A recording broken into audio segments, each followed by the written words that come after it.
부부 간에, 부모 자식 간에, 친구 간에 인간관계에 대한 유익한 그 이야기가 있습니다. 여러분들이 잘 아시는 이야기인데, 프랑스의 유명한 소설가 생텍쥐페리 1900년에서 1944년까지 44세에 돌아가셨는데, 어린 왕자라는 그 책입니다. 전 세계적으로 가장 많이 읽혔고 250개 언어로 번역되고 전 세계적으로 1억 부 이상 팔린 베스트셀러입니다. 우리나라에서 한국에서 유통되는 어린 왕자 이야기만 해도 한 200여 가지가 넘는다고 합니다. 1943년 생텍쥐페리가 돌아가시기 1년 전에 발표된 그런 그 이야기인데, 그 어린 왕자에 나온 유명한 그 이야기를 말씀드리면은, 아니, 난 친구들을 찾고 있어. 길들인다는 게 뭐지? 그건 사람들이 너무나 잊고 있는 건데 그건 관계를 맺는다는 뜻이야. 여우가 말했다. 관계를 맺는다고? 물론이지. 여우가 말했다. 넌 나에게 아직은 수없이 많은 다른 어린아이들과 조금도 다를 바 없는 하나의 아이에 지나지 않아. 그래서 나는 널 필요로 하지 않아. 너 역시 날 필요로 하지 않고, 나도 너에게는 수없이 많은 다른 여우들과 조금도 다를 바 없는 한 마리 여우에 지나지 않지. 하지만 내가 나를 길들인다면 우리는 서로를 필요하게 되는 거야. 너는 나에게 이 세상에서 하나밖에 없는 존재가 되는 거야. 나는 너에게 이 세상에서 하나밖에 없는 존재가 될 거고, 이제 좀 알 것 같다. 꽃 한 송이가 있는데 말이야, 그 꽃이 나를 길들였나 봐. 그럴 수도 있겠지. 여우가 말했다. 지구에는 별의별 일이 다 있으니까. 사람들은 이 진실을 잊어버렸어. 여우가 말했다. 하지만 넌 그것을 잊지 말아야 해. 내가 길들인 것에 언제까지나 책임을 져야 하는 거야. 지구라는 말이 나왔는데요. 그 소행성 612호 별에서 어린 왕자가 왔는데 6개의 별을 방문했다가 7번째 지구의 별에 와서 한 그런 이야기입니다. 그래서 지구에는 별의별 일들이 다 있으니까 정말 우리가 이 세상을 살아가면서 이 지구상에는 별의별 일들이 다 많습니다. 만약에 내가 나를 길들인다면 우리는 서로에게 필요하게 될 거야. If you take me, then we shall need each other.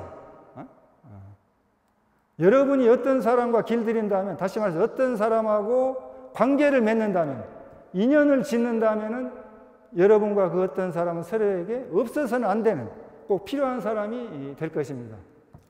여우와 어린 왕자의 동물하고 이야기니까 영어로 테임이라고 해서 테임. 그렇지만은 사람과 사람 사이는 트레이닝 그렇게 쓰죠. 나에게 있어서 너는 세상에서 단 하나뿐인 존재가 되는 거고, to me, you will be unique in all the world. 너에게 있어서 나는 세상에서 단 하나뿐인 가장 특별한 존재가 되는 거야. To you, I shall be unique in all the world. 만약에 여러분들이 그 사람에게, 어떤 사람에게 인연을 지은다면 그 사람은 여러분에게 이 세상에서 단 하나뿐인 특별하고 고귀한 사람이 되는 것입니다. 현대인들은 가끔씩 소중한 인간관계가 있다는 것을 잘 모르고 살아갑니다. 그것은 물질적인 이해관계에 집착하고 돈에 중독되어서 진정한 행복을 모르기 때문입니다. 어린 왕자에서 다루는 중요한 주제가 무엇입니까? 길들임이죠, 길들임. 길들임이라는 것은 무엇이냐? 관계를 맺는 것. develop relation, 또 인연을 짓는 것. make a connection, 사람과 사람 사이의 인연. the relation between people and people. 그러니까 인연을 짓는 것. 불교에서 가장 얘기를 많이 하는 게 인연이죠. 인연 때문에 그렇다. 이것이 있으므로 저것이 일어나고, 저것이 있으므로 이것이 일어나고, 이것이 멸함으로 저것이 멸하고, 저것이 멸함으로 이것이 멸한다. 그게 불교의 인연법입니다. 우리는 그런 그 인연 속에서 살아가는데, 인연을 소중하게 간직하고 순수하게 이어나가야 합니다. 차갑게 얼어붙고 사막처럼 메마른 우리가 살아가는 그런 그 사회 속에서 우리는 만남을 통해서, 길들임을 통해서 관계를 맺음으로써 우리가 살아가는 수많은 그런 그 삶 속으로 들어오는 인연과 함께하는 것입니다. 의미 있는 인연이 돼야 되고 정말 순수한 인연이 돼서 우정과 진정한 사랑의 책임을 가져야 합니다. 또 어린 왕자에서 이렇게 말했어요. 여우가 말을 했죠. 나는 빵을 먹지 않아. 그래서 밀밭을 봐도 난 떠오르는 게 없어. 빵을 먹지 않으니까 밀밭을 봐도 아무런 생각이 없다는 겁니다. 하지만 넌 금발이니까, 금빛 머리니까 내가 날 길들인다면 기가 막힐 거야. 밀밭도 금밀이니까 내 생각이 나게 할 거야. 그렇게 되면 난 밀밭을 지나가는 바람 소리를 좋아하게 될 거야. 빵은 물질입니다. 물질적인 관계로 인연을 맺으면 오래 가질 못해요. 진정한 인간관계는 사람과 사람 사이의 정신적인 인간관계입니다. 빵을 사고 팔고 빵을 먹는 그런 물질적인 데 집착하지 말고 순수하게 생각한다면 물질적으로 사고 팔 수 없는 인간관계를 가질 수가 있습니다. 순수한 인간관계를.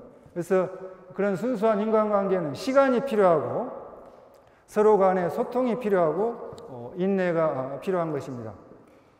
사람과 사람 사이에 오고 가는 물질적, 금전적 관계가 별 볼 일 없이 작고, 또한 어느 한쪽 사람이 손해를 본다고 하더라도 상대방을 믿고 배려하고 인내하고 소통을 한다면 따뜻한 인간관계가 될 것입니다.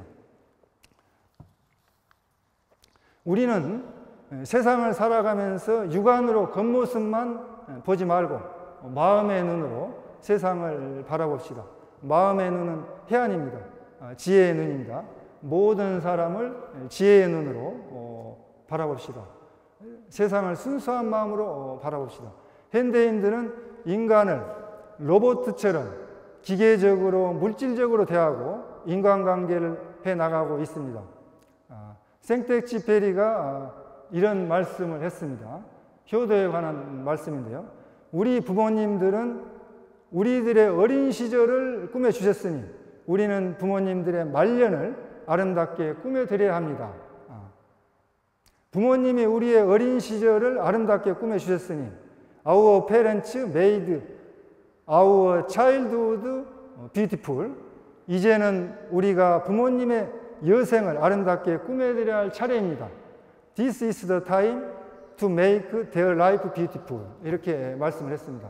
자식들은 부모님들의 부양을 받고 부모님의 노후의 부양을 해드리지 않는다면 사람으로서 해야 할 가장 기본적인 것을 회피하게 되는 것으로 까마귀만 또 못하는 사람이라고 할 수 있습니다. 까마귀는 그 알에서 깨어난 지 60일 동안 어미가 새끼에게 먹이를 물에다 줍니다. 근데 새끼가 다 자라고 나오면은 새끼가 먹이 사냥이 힘들어하는 어미에게 먹이를 갖다가 먹여드립니다. 그래서 옛날에 외딴 시골 마을에 할아버지가 까마귀 둥지에서 새끼 까마귀가 어린 까마귀를 먹여 살리는 것을 보았습니다. 가만히 지켜보니까 새끼 까마귀가 5마리가 있었다고 그래요. 5마리가 한 마리는 먼 개울가에 가가지고 물을 먹여다 드는 거예요.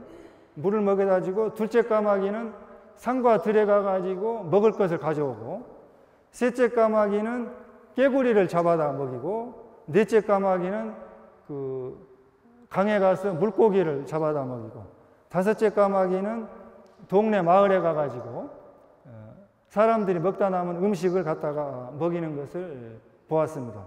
그래서 동네 사람들이 천대하던 까마귀가 효도하는 새라는 것을 알게 되었다고 합니다. 그래서 반포라고 하죠. 반포. 돌이킬 반자. 먹이를 물에다 어미 입에게 넣어준다는 뜻입니다. 그래서 반포지효라는 것은 까마귀가 어미에게 대먹이는 극진한 효도를 의미합니다. 사람들이 또 자식이 많으면은 서로가 효도를 다른 형제 자매들에게 서로 미루게 됩니다. 미루게 되는데 까마귀는 5마리 그 새끼 까마귀가 서로 협력을 해가지고 협동을 해서 어미를 먹여 살리는 것은 정말 그 사람보다 나은 점이 있습니다. 까마귀가 종교가 있습니까? 까마귀가 불교를 믿습니까? 기독교를 믿습니까? 또 까마귀가 천주교를 믿습니까? 마호메트교를 믿습니까? 까마귀는 종교가 없습니다. 종교가 없음에도 불구하고 까마귀가 효도를 하는 것을 보면은 효도는 종교 이전의 소식입니다. 종교하고 관련이 없이 가르쳐주지 않아도 동물도 하는 자연스러우고 순수한 정말 그런 그 근본적인 윤리라고 할 수 있습니다. 그래서 사람이 정말 순수하게 인간적인 윤리를 생각한다면 효도를 해야 하는 것입니다. 거짓말을 하면 얼굴이 빨개지죠. 근데 얼굴이 빨개지지 않는 사람은 참 뻔뻔한 사람입니다. 그래서 지금 현대 과학이 발달한 시대는 거짓말 탐지기도 나와 있죠.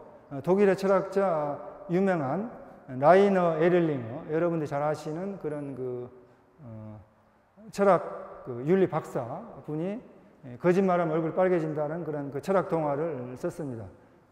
원래 의사였어요.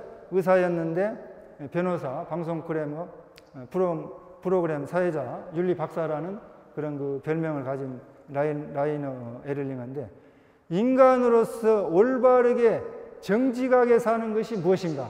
라는 그런 그것을 이야기해주는 그런 그 윤리 책자입니다. 효는 종교 이전에 사람으로서 당연히 해야 하는 인간 윤리입니다. 현대 한국 사회에서 효도가 왜 정당하는가? 윤리학 측면에서 한번 살펴보고자 합니다. 서양의 윤리학을 살펴보면은 이성이, 여러분들 올바른 이성이 도덕적 목적을 결정할 능력이 있다고 생각될 때 그것을 실천이성이라고 합니다. 실천이성이라고 하는데 아쉽게도 비판 철학의 창시자, 독일의 유명한 철학자 이마누엘 칸트는 실천이성에다가 중점을 두는 게 아니고 형식적인 측면에다가 중점을 뒀습니다. 주목해서. 근데 칸트 이후의 서양의 윤리학은 보편성을 도덕적 행위의 중심적인 잣대 기준으로 추구해 왔습니다. 이것은 의무관 권리관, 공리의 윤리관 간에 어떤 윤리적 행태이건 간에 근세 이후의 서양 윤리가 가져온 그런 번기화된 그런 경향이라고 할 수가 있습니다. 그런 보편성의 성향을 갖게 됨으로써 이성주의 윤리학, 실천 이성의 윤리학이 없어지고 가장 그 이성주의 윤리학에서 중시해야 될 그런 부모와 자식 간의 인간관계, 인간관계를 서양 윤리학에서 놓쳐버린 것입니다. 이것이 서양 윤리학의 실수인데, 모든 인간관계의 근본이 되는 뿌리가 되는 중요한 그런 그 윤리, 부모 자식 간의 윤리를 잃어버린 그 서양 윤리학이 인간성을 상실하게 됐다는 것입니다. 그래서 부모와 자식 간의 인간관계를 보은 은혜를 갚는 그는 보지 못하게 된 것이죠. 그래서 현대 서양의 합리주의적 윤리학에서 부모와 자식 간에 대한 윤리에서 어느 한쪽으로 치우친 거예요. 편향된. 그러니까 부모가 자식을 키우는 데한 의무에만 중점을 두고 자식이 부모에게 보온하는 것은 놓치게 됩니다. 그래서 이러한 그 근본적인 인간관계에 주목하지 함으로써 그 중대한 결과가 생겼는데, 부모 자식 간의 인간관계로부터 사랑이 생기고 보살핌이 생기고 존경이 우러나오는데, 서양의 윤리학은 모든 인간관계에서 패러다임, 아웃라인이 된 가장 그 커다란 패러다임이 될 중거지점, 패러다임 포인트 오브 리퍼런스를 상실하게 됐다. 잃어버리게 됐다. 이것이 서양 윤리의 최대의 실수입니다. 최대 실수예요. 그래서 부모와 자식 간의 인간관계에 대한 체험과 이해 없이는 이 세상의 어떤 인간관계에도 실질적 의미가 없다는 것입니다. 사람으로서 기본적인 인간적 정체성, 휴먼 아이덴티티가 상실해버린 결과로 서양 사회에 만연해 있는 개인과 가정에서의 여러 가지 결손적 성격, 변태적 특성, 가정 공동체의 비극이 입증되고 있는 것입니다. 인간성이 상실된 서양의 윤리는 사회 문제를 일으키고 있습니다. 현대 서구에서 조야한 개인주의, 인디바일리즘은 부모와 자식 간의 관계에 대한 안목의 상실에서 오는 결과입니다. 그래서 서구 사회의 심각성, 문제의 심각성의 인식이 높아지고 있긴 한데, 이러한 문제의 진정한 원인이 어디에 있는가, 핵심이 어디에 있는가, 이것을 제대로 파악하지 못하고 있다. 가족 윤리에 있어서도 부모와 자식 간의 관계가 중요한데, 중심적인데, 그 관계의 중심적인 게 정초하지 못함으로써 부모의 자식 간에 내재하는 사랑과 보살핌과 존경의 역동성이 지나쳐버리고 잃어버렸기 때문에, 망각해버렸기 때문에 이 잘못되어 가고 있다는 것입니다. 또 서구 사회가 그 가족이 지나치게 부부 중심 위주로 흘러가고 있다. 또 점차 결혼이 인생의 전부가 아니고 보편적인 현상도 아니다고 이러한 사회 현상으로 바뀌고 있다는 것에 관심 있게 여러분들이 지켜볼 필요가 있지 않나, 이런 그 생각입니다. 결혼하지 않는 독신자, 결혼하지 않는 남자 독신자, 여자 독신자, 어떤 사람이라 할지라도, 남자든 여자든 어떤 사람이 할지라도 이 세상에 존재하는 그 어떤 사람도 부모님 없이는 이 세상에 존재할 수 없다는 것입니다. 그렇기 때문에 효도는 지구상에 존재하는 어떤 사람이라도 가장 중요한 주제로, 핵심적인 문제로 생각할 수 있는 것입니다. 다시 말한다면 모든 사람은 이 지구상에 부모님이 아니면 태어날 수가 없다. 그렇기 때문에 가장 기본적이고 보편적인 그러한 것이 효도라는 것입니다. 현대 서양의 윤리의 그런 그 문제점 때문에 지금 서구 사회는 노인 복지 문제가 심각한 사회 문제로 대두되고 있습니다. 이미 오래됐어요. 그래서 그 노인 복지의 사회 문제가 정부, 국가, 사회에 엄청난 재정적 부담을 남겨주고 있는 것입니다. 그리고 자식에 대한 책임을 사회로 전가시킴으로써 가정의 구조와 자녀의 도덕적 성품 형성에서 상당한 취약성을 가지게 되었다는 것은 부인할 수 없는 사실입니다.